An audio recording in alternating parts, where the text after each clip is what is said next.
Hello, my name is Jeff. We're here at the Brookfield Zoo. I'm one of the senior herp keepers. I'm here taking care of some of our Blandings turtles. We've got quite a few of them here at the zoo. We are partnered with the Forest Preserve District of DuPage County, who own the turtles. And these are some of our recent hatchlings that we had that were born last August. So we've got 3 here. They spend their days out at our Dragonfly Marsh. We are headstarting them, so they get to stay outside, kind of get introduced to the natural environment. So they get natural sunlight, there's bugs and other critters they can eat, kind of get used to being out on their own. We also will go ahead and feed them as well, a little supplemental feeding. So these guys are going to be released into the wild probably around September or so. And we're trying to give them a head start to life, and helping to raise them and get them a little bit bigger so some of the predators won't be able to eat them quite as easily. So here at Brookfield Zoo, we have a pond in one of our reserve areas that has about 27 turtles in it. And last year we found out that some of them were starting to lay eggs, where we were able to pull those eggs into our natural incubator. And over a couple months, these guys kind of hatched out, which was pretty awesome. There's a little bit difference in size. Some of them are a little bit more voracious eaters than others. But they are really pretty turtles. You can see on their faces, they kind of make a smile with their beaks. And they got that nice little yellow and black mottled. As they get older, the shells will get a little bit darker, and they'll get about 10 inches in length. Let's see. They eat crickets, bugs, fish, frogs, you name it. Anything they can pretty much find and grab, they're going to be eating. The adults will also start to breed in March and April. They will also breed year-round, but the March and April spring season is when it really kicks in. And just right around now is when they start to lay eggs. So just last week we found 2 nests that had 16 eggs and 12 eggs.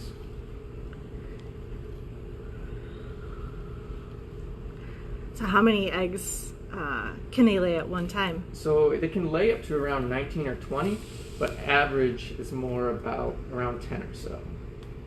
Typically with our females, they're still kind of young. We were getting around 6 to 9 clutches of eggs. Can anybody, or not can anybody, can people see these at the zoo? They can see these at the zoo. So these ones are out of Dragonfly Marsh, so it's a little hard to see these. But we do have a few at Hamill Family Play Zoo that will also move to our pen outside once they get a little bit older. So can you tell us a little bit about why we're doing this Headstart program with them? Why are Blandings turtles so important? So these guys are state endangered. They are very vulnerable to cars crossing the road when they're going to nest. Lots of cars will run them over, and also raccoons are a big problem. Raccoons will raid the nests and eat all the eggs. So these guys, with turtles in general, they're very long-lived. So if you kill one adult, it makes a large impact over the years, because that one large adult can produce a lot of offspring. So what we're trying to do, and what DuPage is trying to do, is trying to kind of head start these guys and give them a kick in the butt to try to get a lot of those turtles back up in size and population. In Illinois, a lot of the populations of turtles range from 10 to 25 adults. So we're trying to get those numbers up.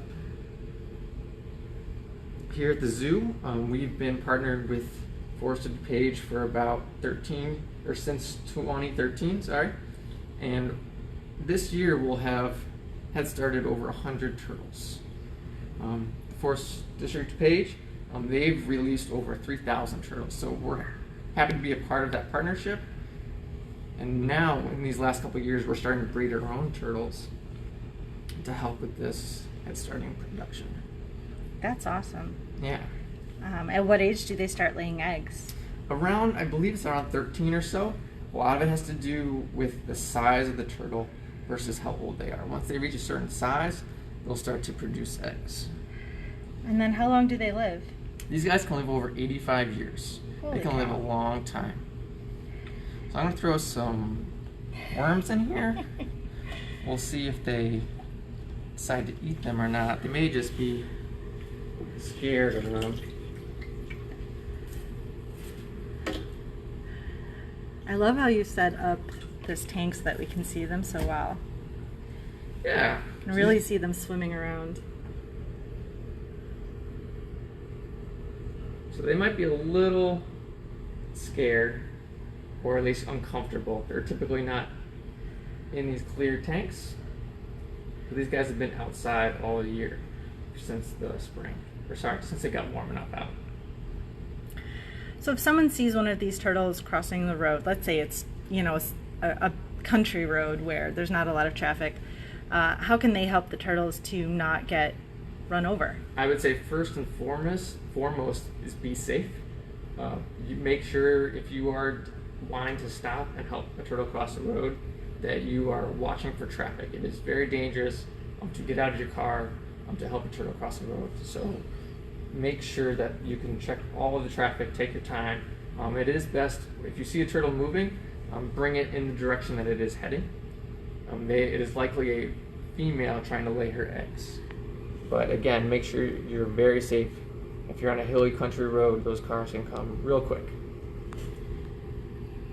So it doesn't look like they're going to be eating. How long can they hold their breath? That's a great question. I'm not exactly sure, but I would say at least 5-10 minutes. Typically when I'm out trying to catch some of the adults, they're down there for a few minutes and then they resurface. They kind of duck down and away, go to the bottom, give it a couple minutes, and then they come back up about 3 or 4 feet away and kind of surface and check things out again. Where these guys live, the water is pretty murky, so once they duck down into the water, it's pretty hard to see them. About how much do they weigh now, and about how much do they weigh when they're full grown? So right now, these guys are around 80 to 90 grams. They're going to get about 1,000 grams when they're adults. So the adults are probably about half this tank. Wow. So they're going to get quite a lot bigger. So with these guys, they've got our shell. So we've got the top of our shell, which is the carapace, and then the bottom of the shell, which is the plastron. To see which one's a male and females, we go based on the size of the tail. So if it's a really large, fat, long tail, it's a boy. And also the plastron has a curved, it's more that. So this guy is trying to get away. When they get on their back, they'll use their feet and they'll also use their head to kind of turn, try to get away. These guys, surprisingly, have never tried to bite. They just have really sharp claws and they're always trying to get away.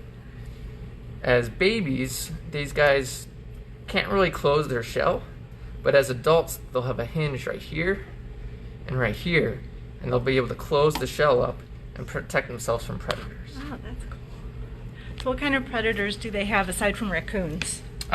Pretty much anything big enough to eat them. So great blue herons, large fish. When they're babies, bullfrogs can eat the babies. When the turtles first hatch out, their shell is very soft. So pretty much anything big enough to eat them will.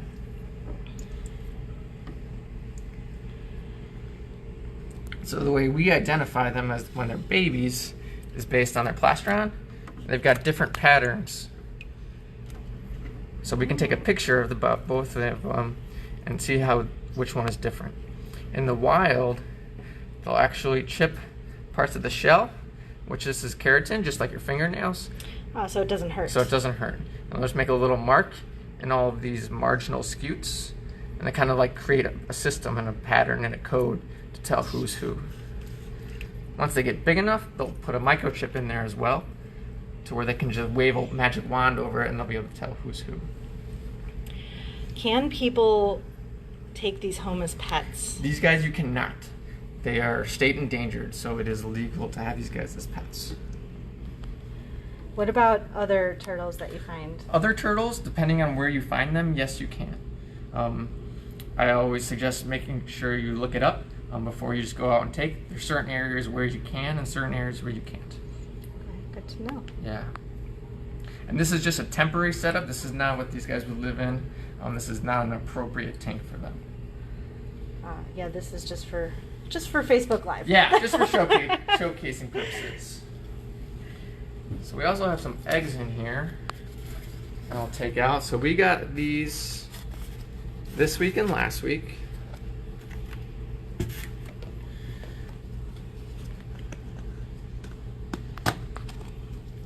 So this number 5 here is a fertile egg. You can kind of see the red blood vessels. Oh yeah. Lighting it up.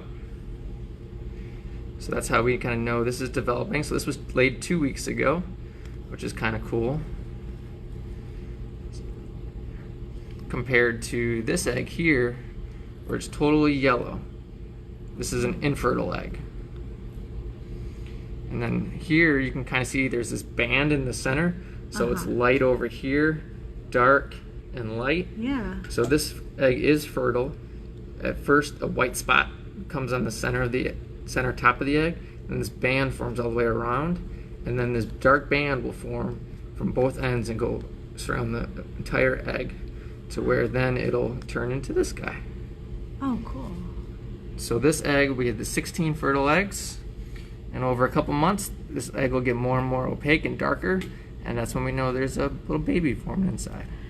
So how long does it take to hatch, from the time it's laid? So these guys will probably hatch around August. Okay.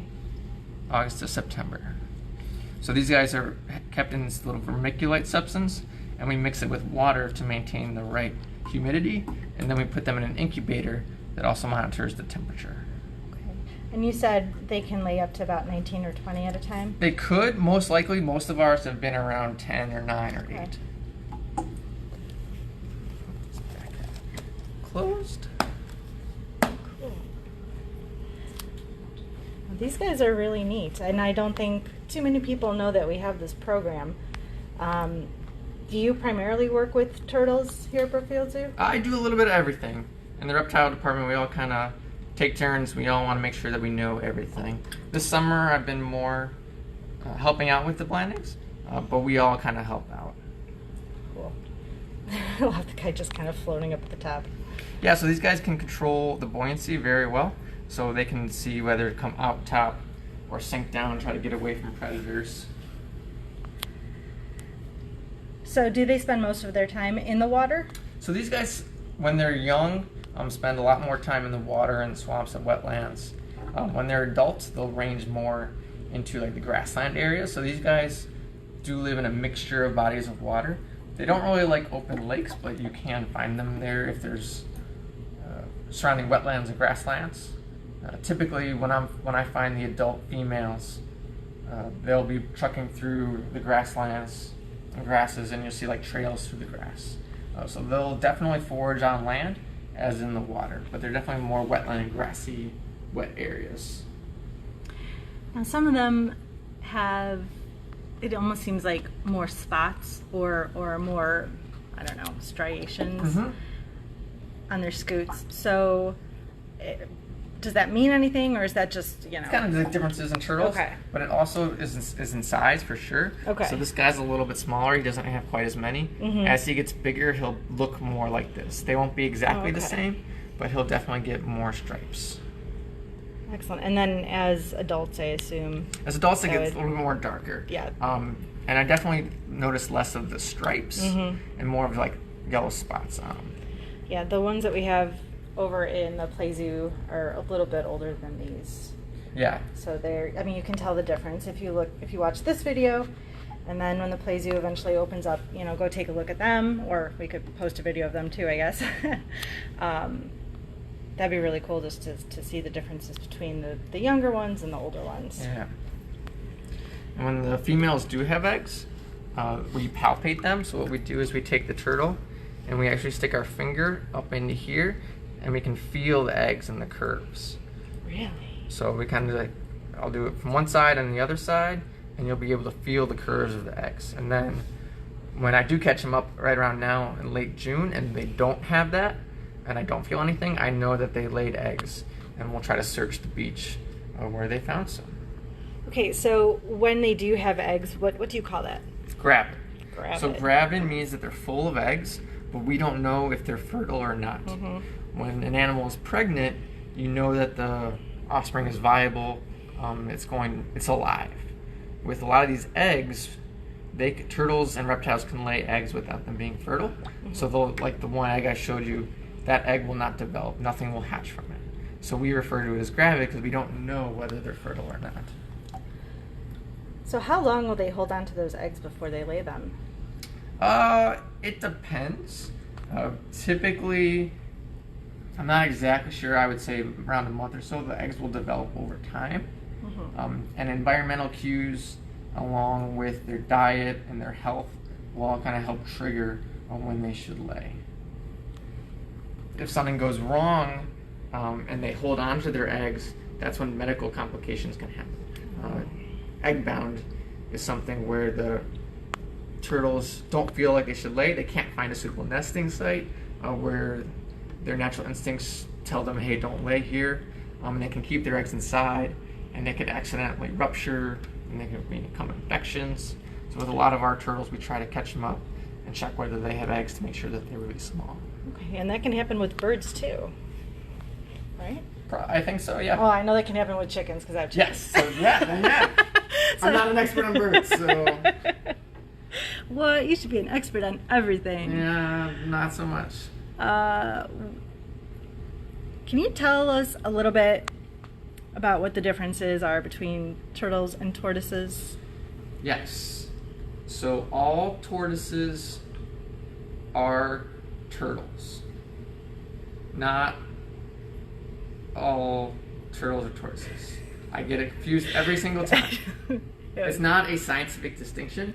It's more that the turtles that are on land are known as tortoises. They've got 4 large limbs, kind of more elephant-like, trunk-like, and they like to walk on land. There are some tortoises that do like water as well and are more foresty type of low wetlands areas. And turtles are typically more aquatic. They got these web feet, kind of like these guys. But there's technically really no difference. It's just a general term that we use to reference between ones that are on more land, ones that are more aquatic. So at a glance, if someone came across a turtle and a tortoise sitting on a rock. So a tortoise is more box-like. Think of it more square, rectangular. It's got large, like elephant-like feet. Whereas these aquatic turtles are more streamlined. They look like they want to go in the water, longer tails, web feet. Yeah, and of course there are some exceptions. We learned that in one of our other videos about turtles and tortoises, but that's pretty much like just the general guidelines. Yeah, there's exception to every rule with everything. Yep. And what's your favorite thing about, it doesn't have to be these turtles, but just turtles in general? I like the aquatic turtles. They're very inquisitive. They just feel like they've got more, I don't know, personality. I know a friend would disagree with me for sure. But I like their different lifestyles. These guys can actually still be up and awake during the winter occasionally when a nice warm day. There's references of people being out on a frozen wetland and seeing a Blanding's turtle walk underneath the ice. Whoa. Which is pretty crazy. So these guys will brumate, so they will slow down during the winter. They won't eat. They'll just bury down into the muck and mud and kind of wait it out until spring comes around. Cool. Which our adult turtles do. These guys will be released in the fall, the small little guys, but our adults go through a natural brumation period, which kind of, we believe, helps the breeding. I have one more question. Sure. Right now they're staying here at the zoo, out in the back. What age, how big do they have to be before they get released into the proper wild? I'm not sure exactly what DuPage's qualifications are. However, the turtles are about a year old when they are released. So these guys will get, so this guy's probably a little bit small. So these guys will probably get more right around this big or so when we go to release them. Okay. But they're all about a year old. So hopefully they won't get eaten by anything. Correct. And we'll lay lots of eggs. Yeah. That'd be awesome. Right. All right, guys, thanks for joining me. I'm Jeff at Brookfield Zoo. We hope to see you guys soon.